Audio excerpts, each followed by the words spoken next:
Introduction to Cellular Respiration, Harvesting Chemical Energy from Glucose. What is cellular respiration? Cellular respiration is a metabolic process that involves complete breakdown of glucose in the presence of oxygen to form carbon dioxide, water, and energy. And you can see the reaction with glucose reacting with oxygen, and the products are carbon dioxide, water, and energy. That's the overall reaction for cellular respiration.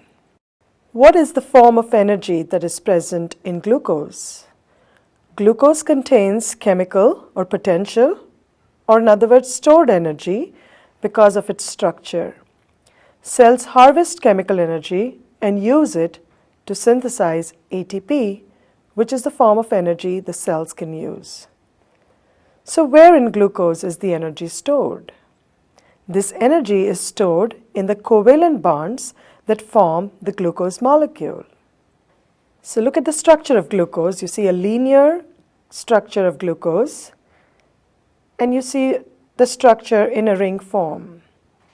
The energy in glucose is present in the covalent bonds. So what are covalent bonds? Covalent bonds are a result of sharing electrons between atoms. In an atom, the energy is associated with electrons.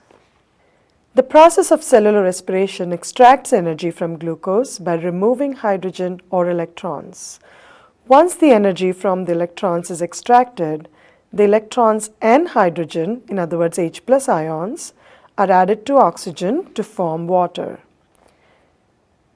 So in the reaction you can see, removing electrons or hydrogen from glucose, we can convert glucose into carbon dioxide. And by adding electrons that have exhausted all their energy and adding hydrogen to oxygen, we can form a water molecule. So in our cells, glucose is oxidized to carbon dioxide and oxygen is reduced to form water. And the energy from glucose is then released. So how does a cell remove hydrogen or electrons? The enzyme that removes hydrogen or electrons from glucose is a dehydrogenase. All the energy in glucose is then associated with the electrons or hydrogen atoms that are removed from glucose, as you can see that in this reaction. You're looking at a structure of NAD+, which is nicotinamide adenine dinucleotide. The enzyme dehydrogenase uses a helper, also called a coenzyme, which is NAD+, or nicotinamide adenine dinucleotide. The enzyme dehydrogenase removes a pair of hydrogen atom, which is 2 electrons, and 2 hydrogen, which is also called H+ ions, which is also called a proton, from glucose. The coenzyme NAD+ reacts with 2 electrons and 1 H+ ion, and the other H+ ion or proton is left behind, as you can see that from this figure.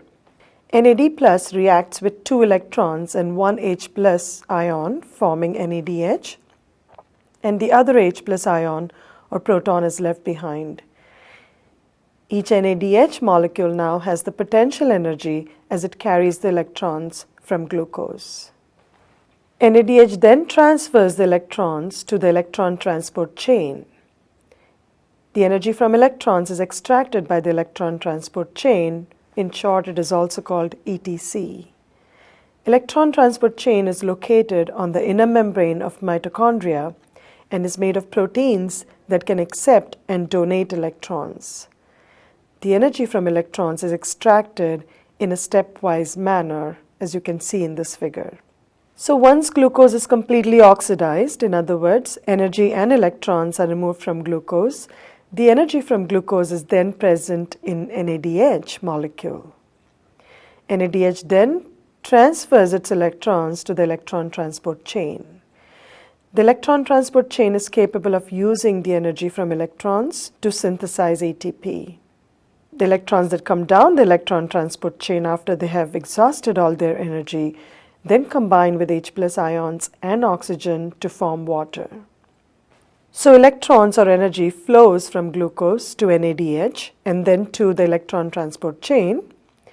The energy from glucose is stored by the cells in the ATP molecules synthesized in the electron transport chain.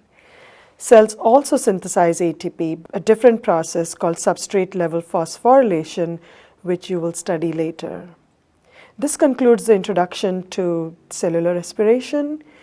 Next, we will look at the 3 stages that are part of the process of cellular respiration.